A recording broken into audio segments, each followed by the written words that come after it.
இந்த கையில் ஒரு அடியை போட்டின்னு வச்சுக்க, சரியாயிடும்.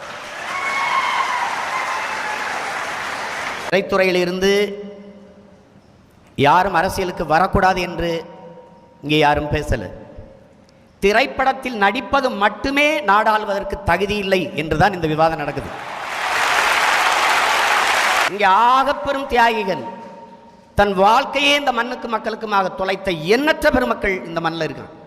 ஒரு கவிஞன் எழுதினான், தமிழகத்தின் இளைஞர்கள் திரையரங்குகளில் இருட்டறைக்குள் தங்களுக்கான தலைவர்களை தேடிக்கொண்டிருக்கிறார்கள் என்று.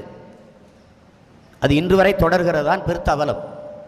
மதிப்பிற்குரிய நடிகர் மம்முட்டி அவர்கள் கேரள மக்கள் திரையரங்குகளில் தங்களின் முதல்வர்களை தேர்வு செய்வதில்லை என்கிறார்.